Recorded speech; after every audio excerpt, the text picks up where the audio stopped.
After reviewing the game, I think I was pretty, kind of spot on after the game. Just starting offensively, I thought it was probably our best performance, especially up front.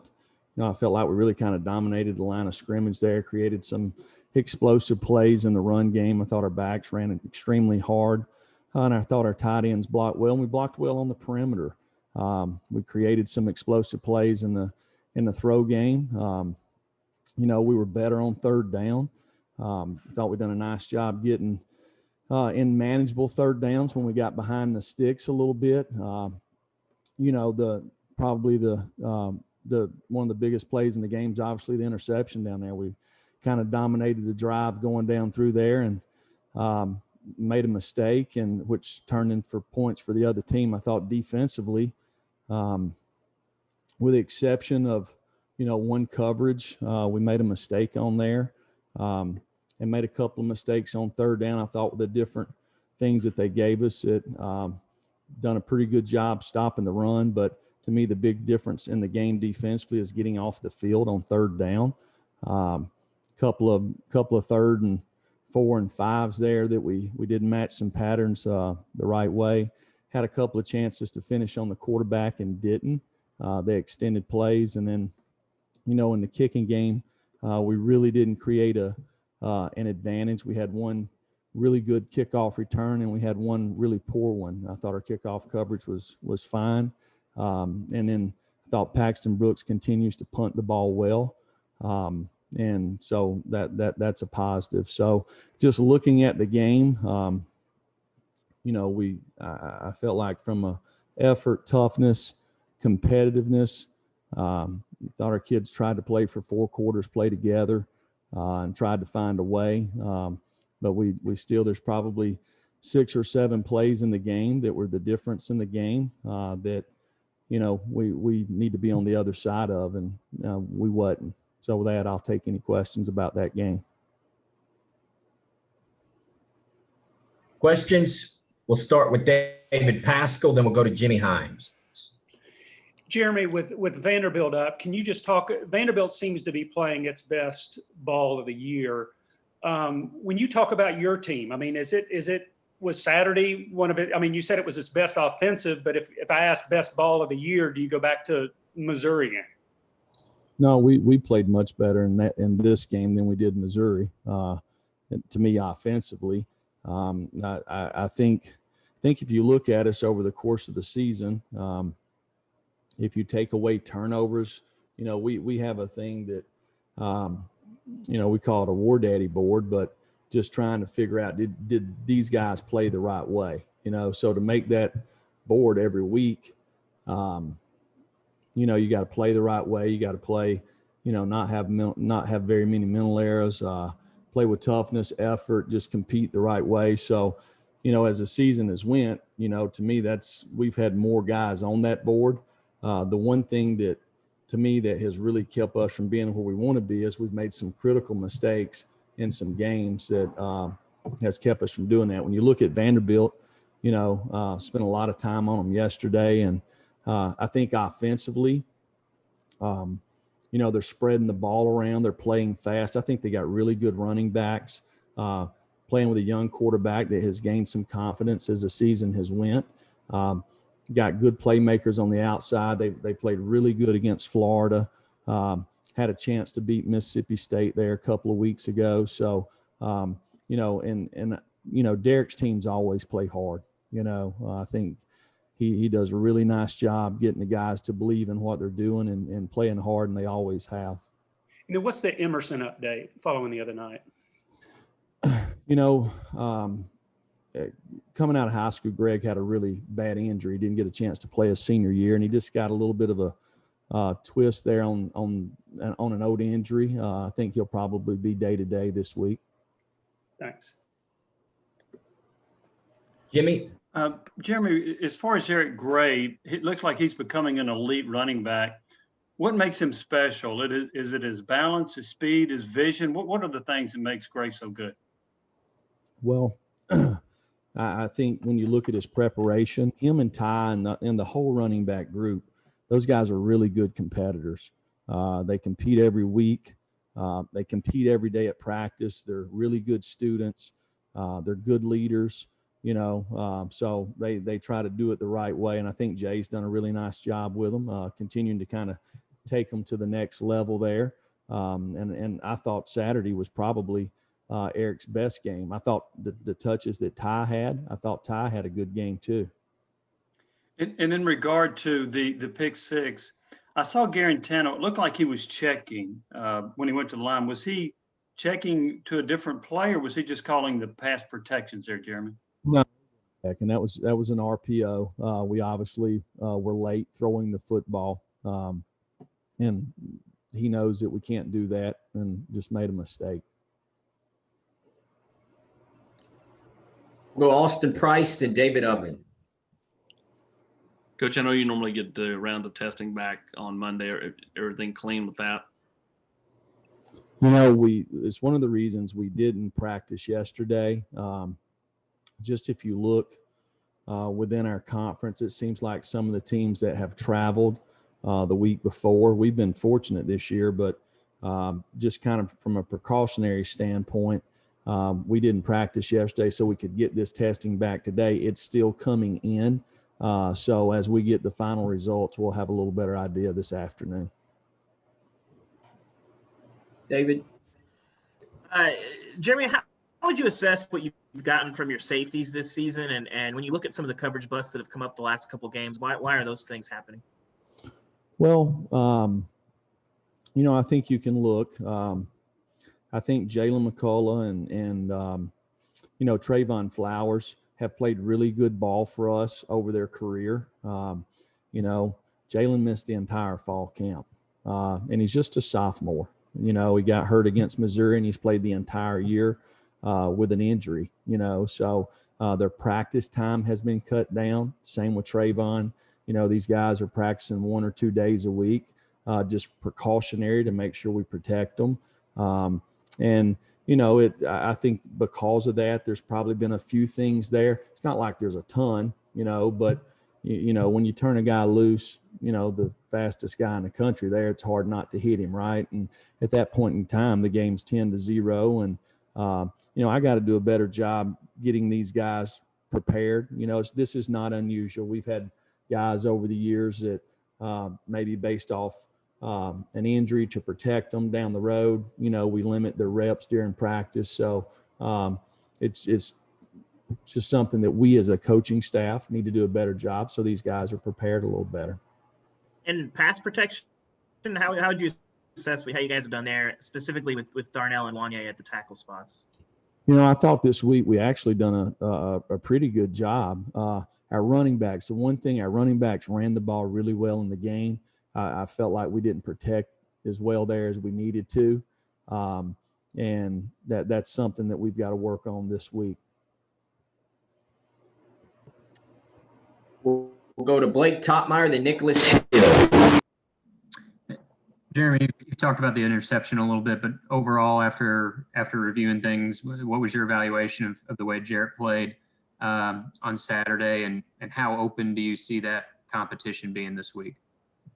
Well, he done a lot of really good things in the game.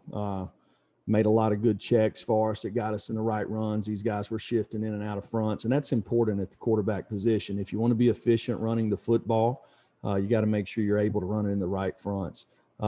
Obviously, there's probably 3 or 4 plays in the game that needed to be better, particularly that one. It's a game-changing play, and it's something that he understands, and it's something that can't happen. You can't throw the ball to the other team anytime. There's going to be times that maybe you got a one-on-one shot or something, and you're throwing the ball and somebody makes a good play, or maybe there's a time, maybe there's pressure and somebody hits you or something and the ball flutters out. But that was an unforced error, and you can't have unforced errors. If I can follow up, you mentioned his impact on the running game. When a quarterback throws an interception, we all see that. How difficult do you think it is for a layperson to know what a quarterback is doing in the run game there, what their impact is? Because I'm not sure, that's something that's obvious to regular football observers? You said what kind of person, Blake? I couldn't understand. I didn't understand. Just folks like me, really. Oh, I got you. Yeah. Well, there's a lot. Like you can have guys that maybe throw the ball, make 2 or 3 really good throws, and you think they've had a good game, but maybe they missed in the run game, 50% of the time. There's a lot that goes into it. I mean, if you're going to run the zone to our right and they got 6 people over there and we got 3 guys to block them, we don't need to be running the zone over there. We need to be running it to the other side. So there's lots of things that kind of go into that. We've tried to keep it simple this year, just based off circumstance, really in our entire program, just because we've got guys in practice, out of practice. It's been an unusual year. So really in the kicking game, offensively and defensively, we've tried to err on the side of simplicity so we can make the other team beat us and give more guys an opportunity to play.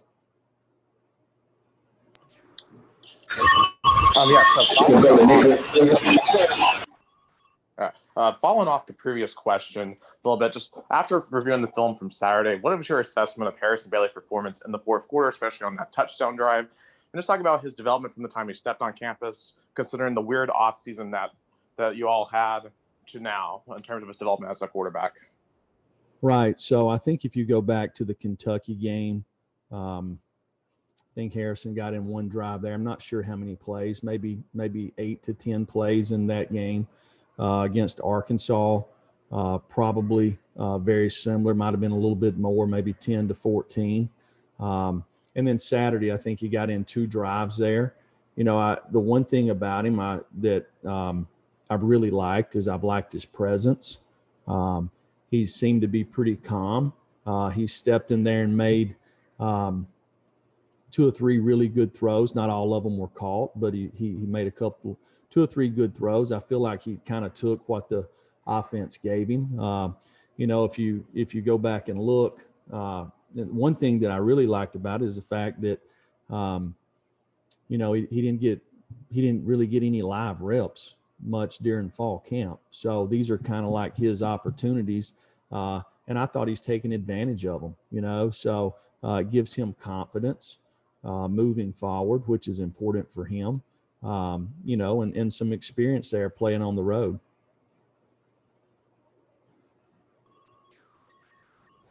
And then Jimmy Hines.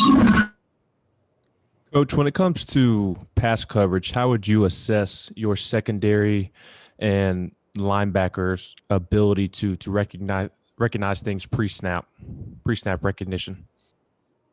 Well, it's interesting you say that, because it's my belief that before every play, there's lots of things that need to go through every defensive player's mind before the ball's ever snapped. What's the score in the game? What's the quarter? Where they at on the field? What's the down and distance? What personnel's in the game? Look at the formation. Does it, some teams change based off running backs, where the wide receiver locations. There's lots of things that go into that. The best teams that I've been a part of, most of the time have experienced players that kind of play the plays. That's the way I like to put it when it comes to defensive football. You want to be as aggressive as you can possibly be as a defense, but at the same time, you want to have simplicity so you can just play the plays. I think particularly this last game, is a team that it's very important to do that. There was a few change-ups in the game that, they probably got us on. And I think some of our lack of experience, it's guys playing a couple of different positions on third down. They converted a couple of third downs because of that. Jeremy, with this losing streak, do you feel that the players have kept a pretty good attitude? Yeah, Jimmy, these guys are they work extremely hard. They prepare the right way. They compete at practice. They're smart guys, right? So most of these guys, they were, except for the freshman class, they were all here when we went on an 8-game winning streak, right? So, one thing that we try to do is after every game, we'll do it today. We go back and we have a meeting on the things that we've done really good, the things that we've done really bad. And more times than not, it's all about us. It's really not about the other team, whether it's execution, whether it's effort, whatever it is, so these guys have seen when the difference, the little things that it takes to be successful and the little things that maybe keeps us on the short end of the stick, so to speak. So, I think we've got good leadership. I think the guys continue to work hard. I thought they played hard other night. There's just 4 or 5 plays in every game that changed the game. And we've not been able to be on top on those plays. And also, does it ever bother you if a defensive player kind of fakes an injury to prevent a penalty or to stop an offensive going fast? Does that ever bother you? Oh, we don't coach that. All right. So I've been at places where that was the norm, but we hadn't coached that here. It's never been addressed with any of our players. All right, Austin Price, then David Ubben. Coach, you guys are giving up, I think, 50% on third down to opposing offenses this year. What have you been able to kind of pinpoint, like, why they've been able to have success on third down, and what can you do to prevent that? Every week we go back and look at our quality control, and you start with 3rd and 1s to 2s. I think this year I believe it's 28 that we've had 3rd and 1s to 2s. Then we go 3rd and 3 to 6, 3rd and 7 to 10, and 3rd and 11 plus, and you want to see the percentages of that. Lots of times, obviously, 7 plus, 7 to 10, 11 plus. You should be better. We've been really good on 11 plus, which we should be. To me, we've not gotten off the field on 3rd and 3 to 6 and 7 to 10 like we normally would. So we've got to improve in those down and distances. I've coached all different teams. I've coached teams that had phenomenal pass rushers. I've coached teams that really didn't have pass rushers. So you find ways to get it done.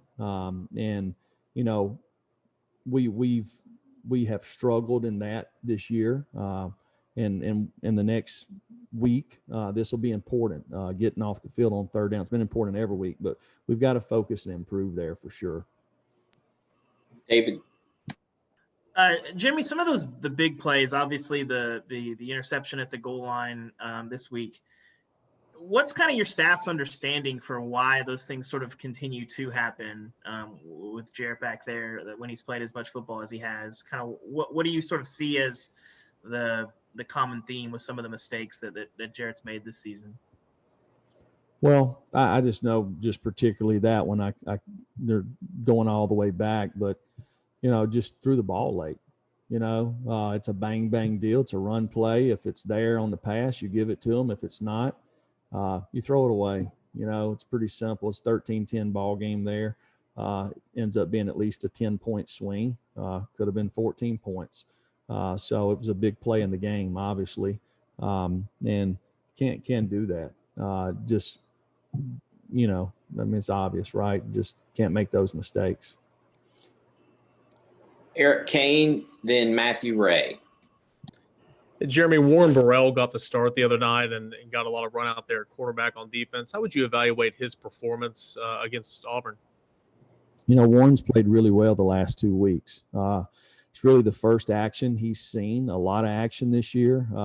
He played really well for us early on last year as a freshman, and kind of got some guys back and didn't play as much, played on special teams. He missed a lot of fall camp. There was a point in time that we thought that we were going to move him to safety. And we did for one day during fall camp, just because we liked the way he was practicing and felt like that he was a guy that could give us some range in the back end, smart guy. And then he missed several weeks there of practice, came back the day before the South Carolina game. So it's kind of been a little bit of a roller coaster for him, but the kid has kind of stayed the course. He's kept working. And I really thought he played really good the last 2 weeks. Matt? Good, Bill. That's what I was going to ask. Okay, we'll go Jimmy Himes and Nicholas Hill. Jeremy, Mississippi State played against Georgia with 49 players. And I wonder, would you do that? Or would you think that's a disservice to your team? Or would it depend on who's out? How do you look at that? I think the first thing is just the safety of the players. You know, I mean, you might only have 5 guys out. You might have 80 scholarship guys, but what if all 5 of them are centers? You know, or I mean, I don't know. I think that's the first and foremost. You just got to look at the safety of the players, and I think every circumstance is obviously probably different. And if I'm not mistaken, Jimmy, that might be the first time that actual numbers have been released this year, you know, in these situations. I mean, how many people have been out in the other games? Nobody really knows, right? Yeah. Also, what was injured to Tyler Barron? The what? Tyler Barron. I saw him go down. What was his injury? I don't know that he had an injury. Okay. What? I don't know. I don't know during what the injury. game. Okay. Yeah, I just saw him go down. Yeah. During the No, game. I mean, these guys go down all the time, so I don't know exactly what injury. Wasn't on the injury report this morning. So. Okay. All right, we'll go to Nicholas Hill. All right, Coach, considering that it is Thanksgiving week, just what are your plans for the week? Are you guys planning on practicing on Thursday? And additionally, just how do you approach the Thanksgiving week? Is it a little different from a normal game week, or do you just try to press forward as normal for Saturday's game? No, I think it changes when you play away. You obviously travel on Friday, so everything is sped up. You know, we always practice on Thursday, so we'll move it in the morning and give the guys some time off in the afternoon. Last question, Steve Moulton. Coach, what were your big takeaways from Auburn? Well, just kind of looking at it, for us defensively, we only gave up 3 explosive plays. That's probably the least amount we've given up against these guys in all my years of coaching. So, our problem was we didn't get off the field on 3rd down, and we gave up 1 big explosive play that resulted in a touchdown. Thought offensively, I thought, we moved the ball extremely well in between the probably the 20 to 20. But we didn't create enough explosive plays, I believe, in the throw game to get some cheap points there. And we didn't come away with enough points. Offensively, was there a big difference between Gus's offense and Chad's offense from what you saw? Yeah, there's, I think Gus has a unique style of, if you've played him over the years, like a lot of us have, he gives you a lot of different looks. I feel like Chad has been more conventional, so to speak. And I think each week they have taken a little bit of Gus's stuff and sprinkled in. Like other night, we got a lot what we call chevron unbalanced motion out of some Stanford formations, which they hadn't showed much this year, but it's some of the flavor that they've had in that family of football for a long time. All right. Thank you very much. Yeah.